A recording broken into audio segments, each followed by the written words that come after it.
So I spent over 25,000, actually well over 25,000 building out my 2020 Jeep Gladiator a number of years back.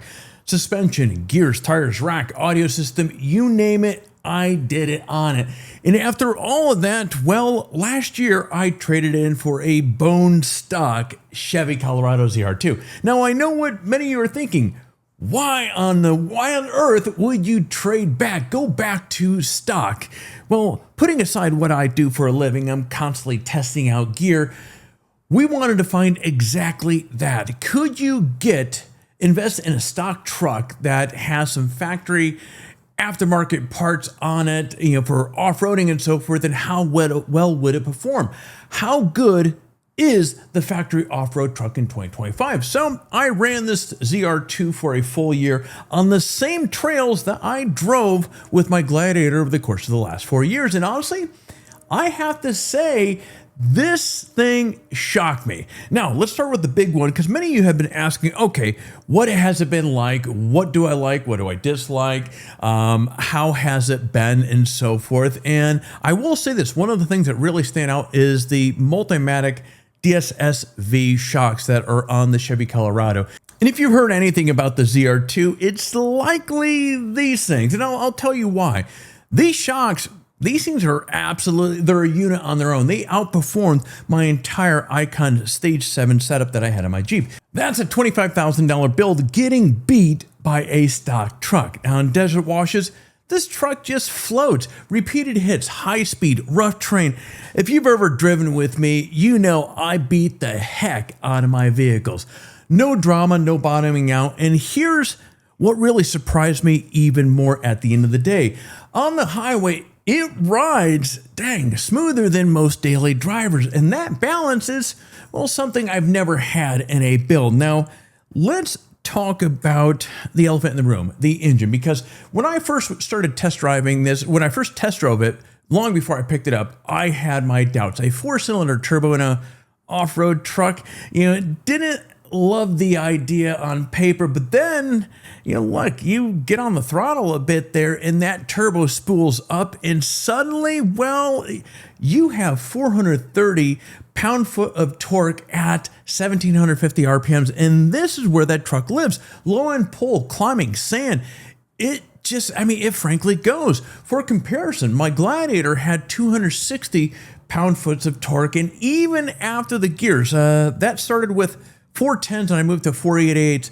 It didn't even come close. Now let's get to real world performance, because specs are one thing, but the trails tell the truth. And after 12 months of driving the ZR2, desert runs all through Big Bear, all across Southern California, backcountry routes, light rock sections, this truck, it kept up with everything that I threw at it. And again, it's stock. Front lockers, rear lockers, skid plates, 33-inch tires right off the lot. Now, let's be real here for a second. If you're a hardcore rock crawler, the Gladiator is the obvious win. It has much more advantage. You have a solid axle, better approach angle, and much more articulation. That's just the reality. But for how most people actually use these trucks, overlanding, trail running, fire roads, man, the ZR2 is the better tool. Now let's talk about daily driving, because this is where things change for me. The Gladiator, don't get me wrong, it was fun, a lot of fun, but it felt like a tool. The ZR2 feels like a truck that you actually want to live with. Heated seats, ventilated seats, big touch screen and information, or the info center there. And after a year, there's no rattles, no issues, and that matters more than people admit. Now, the downsides. Let's talk about fuel economy, because this is one of those questions that comes up quite a bit. Did I get better fuel economy? I'm not going to sugarcoat it. EPA said 17 miles per gallon. Real world, not even it's somewhat close. It's at 13.3. And yeah, that stings in California. But on the flip side, my Gladiator, heck, I was getting about 11 to 12 mpgs. And worse than towing, well, actually, it's worse with either one when towing. So for me, it's actually a improvement. And here's where things get interesting. Let's talk about money, because this is what changed my perspective. My Gladiator truck plus build was way north of the ZR2 by a substantial margin. This truck starts at $49,000 and gives you 90% of the capacity right out of the box. I mean, come on, right out of the box. No waiting, no installs, no chasing problems. So here's the real question. Would I do it again? Yeah, actually I would. I think the styling that Chevrolet did, well, let's talk about it, the styling here. This is one area that, the Jeep, when you first pick it up, I think is one of the ugliest vehicles on the planet. But when you put some big tires on it, put a little lift on it, throw some lights on it, and it looks absolutely amazing. It's one, I think it just looks great. The ZR2 right out of the gate, it looks really, really good. So going back to it, would I do this again? Yeah, I would, without hesitation.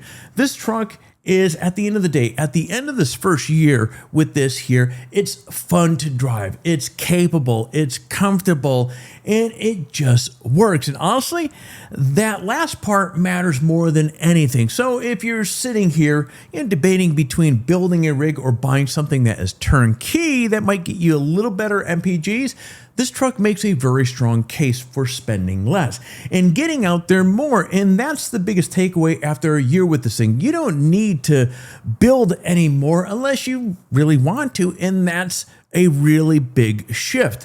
And friends, that's it. Look, I've been promising a number of you who have been following me with the ZR2 a video with my thoughts after a year, and I wanted to get a full year underneath my belt. The ZR2, yeah, it has done a great job for what it is. And again, the ZR2 or the Jeep, yeah, they're both tools at the end of the day. It's a instrument to be able to get off and to be able to enjoy off-road overlanding, getting out into nature. And so at the end of the day, I'm just trying to give you my perspective of what it's been like with the ZR2 coming from a vehicle like the Jeep. At the end of the day, you got to do you. I'm just sharing with you what it's been like.